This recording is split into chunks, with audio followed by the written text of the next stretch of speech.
I don't think there's many pros at the sort of level of professionalism that he's at. Yeah, 5th penalty. Okay, boss. Oh my legs went like jelly. What's happening, guys? Mike here again.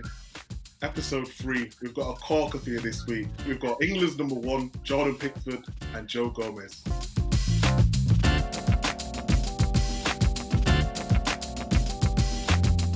I heard you're a little bit of a NBA fan. Have you been watching that Last Dance?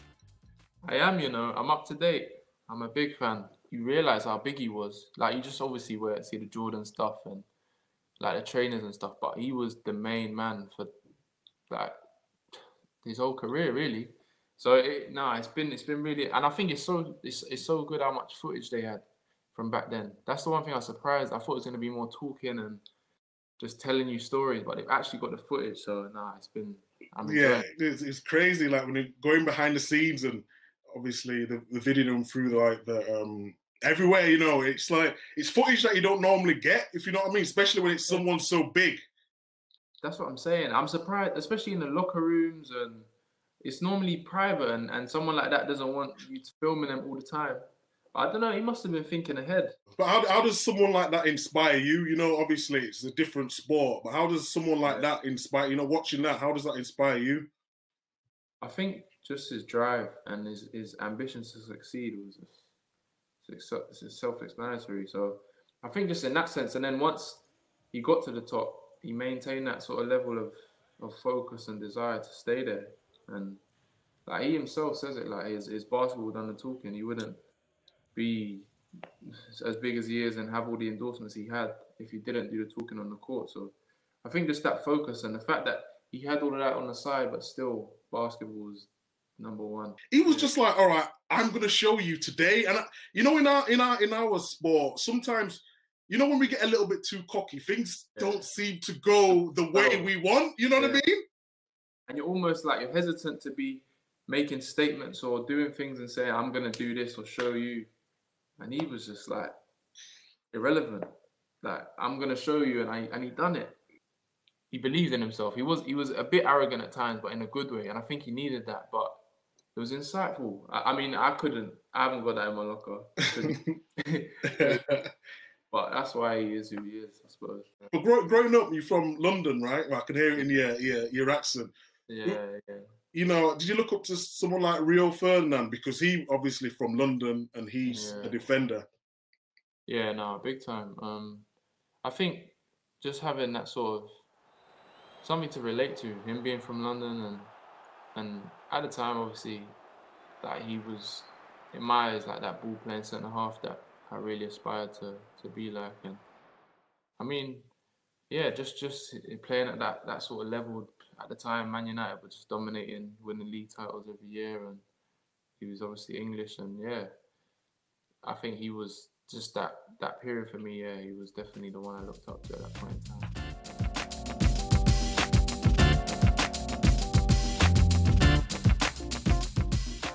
He played obviously from England under 16s to 21s. What was it like making your full England debut? It was nerve-wracking, man. It was a bit of a surprise. Obviously, there were 2 friendlies. You don't really go when you get called up for the first time. You don't really go with any expectations. Obviously, I knew there were friendlies, and I thought there's a chance I could get a few minutes because they were friendlies, but I just got thrown in because Phil Jones got injured quite early in the game. And it was good. It was a blessing in disguise because I didn't really have too much time to think about things. But I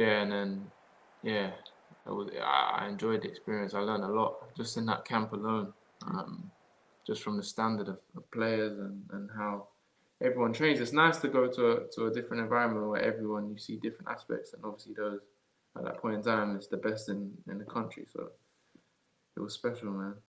But how was it for me when I first went into the England squad? I found it difficult because there was no other Man City players there. But you've got Hendo, you've got the Ox, you've got all sorts of players. You've got Trent as well. Did it make it easier for you to settle in when you around that environment?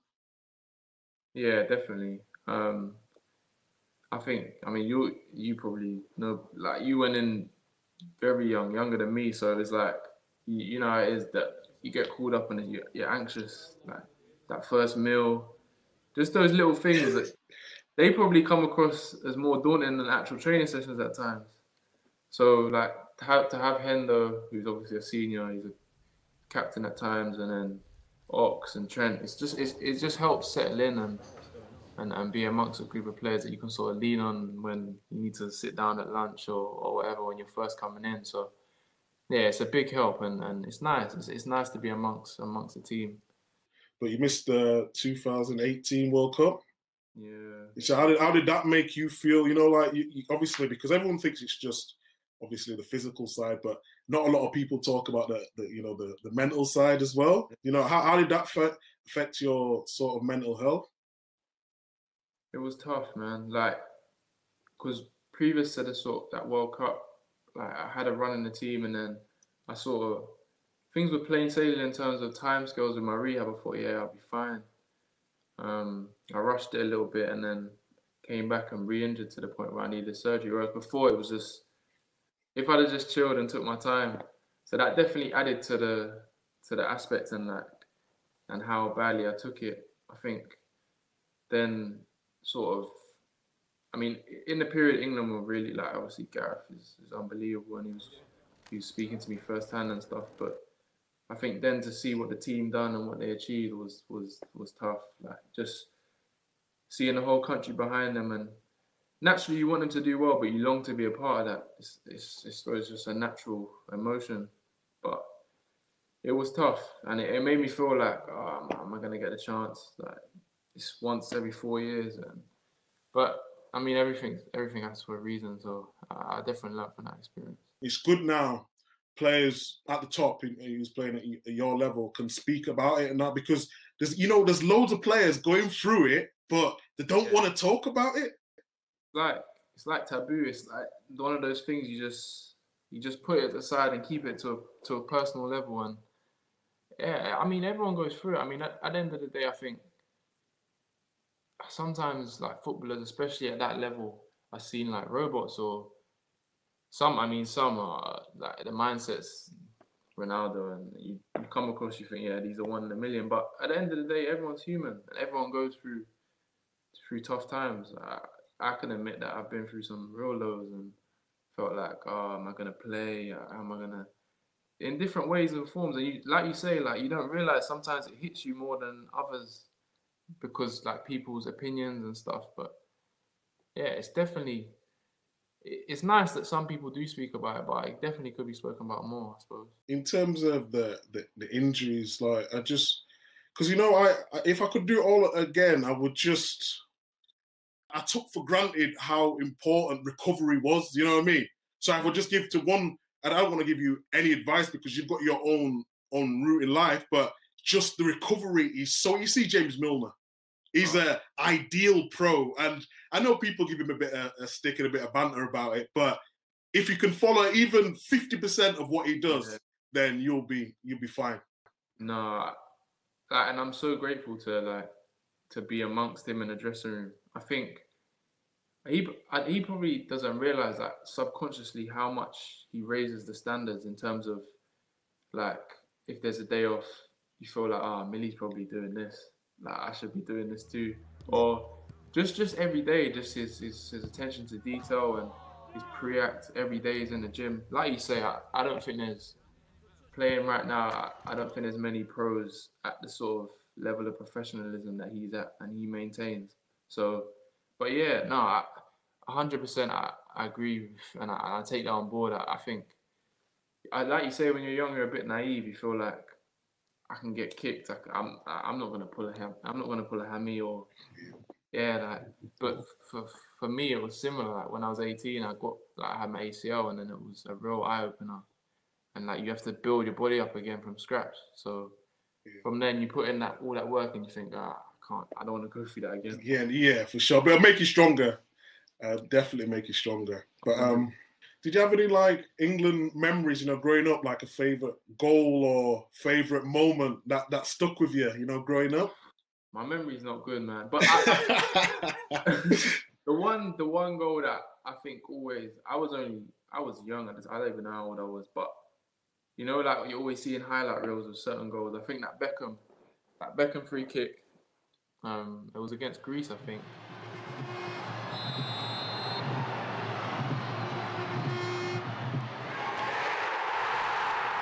That goal always sticks out and always seems to be like a focal point in England's history. I won't take too much more of your time, but I just want to say you going to the top. You can be whatever you want to be, and I appreciate you coming on. I really do. No, that means a lot, man. Seriously, I appreciate it.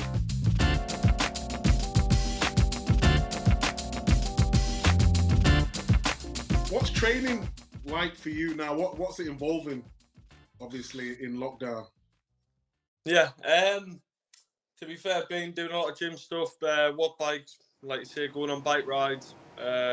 But managed to get my hands on a ball machine, and me and my old man and my brother, we've been doing a few sessions with it as well. So that's helped massively. I was going to ask you about that because you mentioned beforehand that you're going to have to get your dad smashing balls at you. So you've actually got some kit now. Yeah, I've got some kit now because I couldn't trust my dad to do it. And to be fair, I've got a ledge video of my dad setting this ball machine up, and he's having a test against the wall, and he smashes it straight off his dish.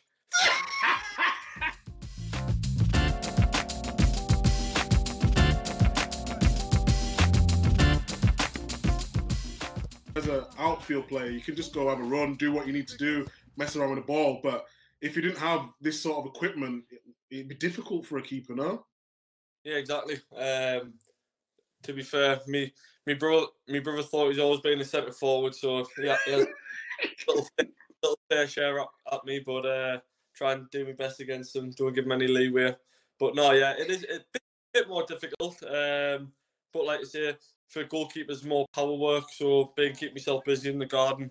A lot of gym-based work, lower legs, and just keep taking over. Really, I don't want to burn myself out because never had really a break from football, and I know it's not ideal having a break, but this is going to refresh us and recharge everything. Really, the Colombia World Cup game was replayed again recently. Did you watch it back? And actually, what did that feel like? No, I heard it was on the other day, but I never watched it back. But just an unbelievable feeling and moment in your career to look back at and to enjoy, really. And no, but the penalty save was unreal. And I was confident with my penalty saves, but I thought before that with me me save before they scored the equaliser, I thought, oh, I've just made a match-winning save. But no, it's a great moment. But you took a penalty, though. You took a penalty, didn't you? Yeah. Against Switzerland. Yeah, it's probably one of the most nervous times I've been on a football pitch, to be honest. Gaffer came up to me after when we were going to penalties. He went, fifth penalty taker. Okay, boss. I was like, oh my.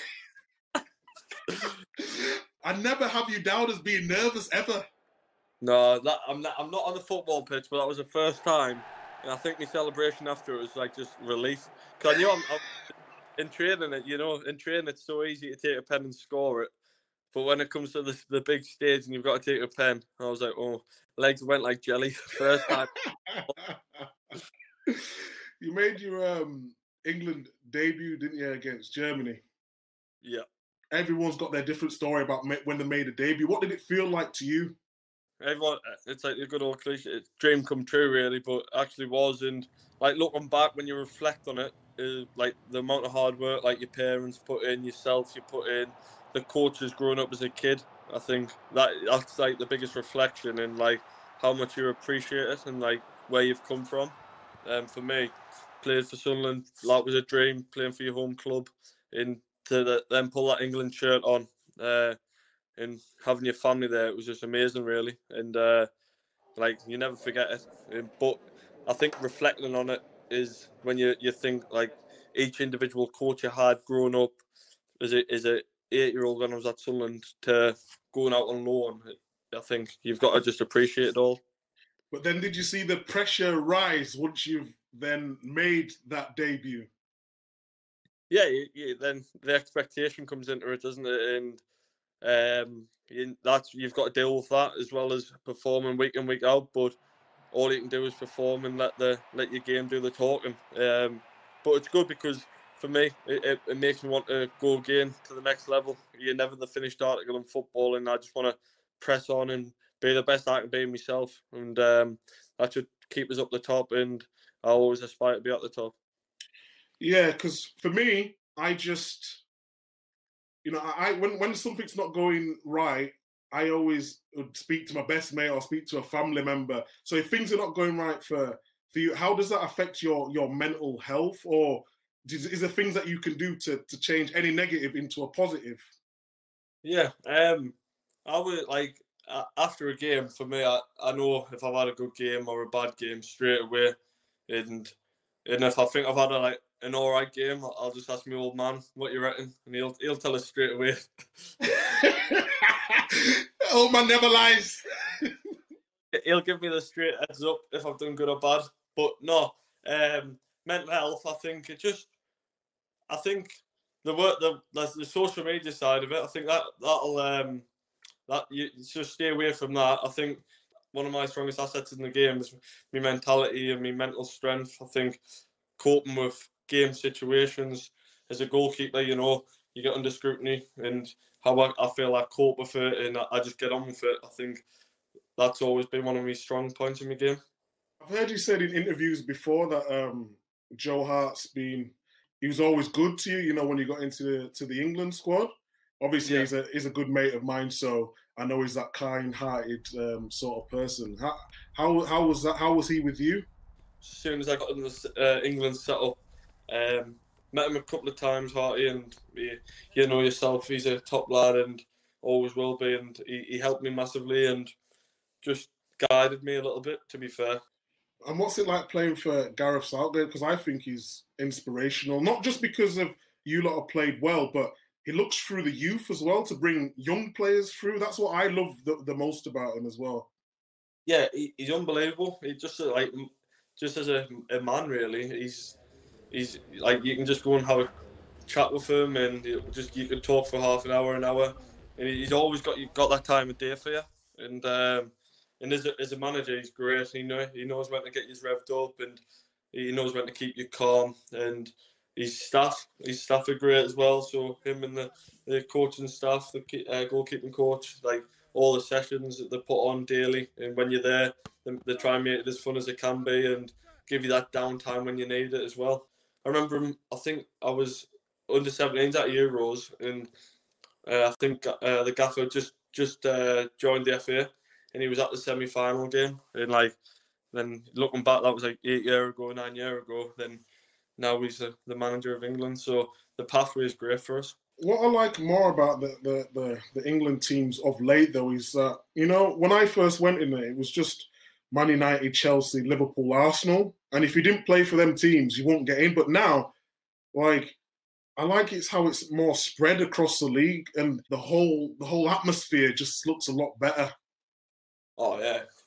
As soon as you get there, the club, whatever club you play for, it's kind of like on the back burner. And then it's just England come together as a group, and it's great. And I've always said it since I got in the setup how good the togetherness is as a squad, and I think you can't beat it, and you can't buy it really either. You've either got it or you haven't, and as an England squad, we've got it, and I think that'll bring us to the success we want as a nation. Which goalkeeper did you look up to when you was younger? Being a Sunderland fan, I've always said Tommy Sorensen back in the day when I was a kid. And when I don't remember really watching much football when I was a kid. I used to play out on the streets every day, every night on the tarmacs and that. But I always remember Peter Schmeichel, Champions League nights. I think that was more me, that growing up as a young kid. Yeah, he was incredible. Some of the saves that he used to make when he used to spread himself, it was just incredible. Yeah, he was a joke. If there needed to be an emergency goalkeeper, which outfield player would you choose? Well, I know Harry Kane's done it previously, so he's got to be up there thinking about it, trying to go through the team. Harry Kane or Stonesy? Fancy Stonesy a bit and go there.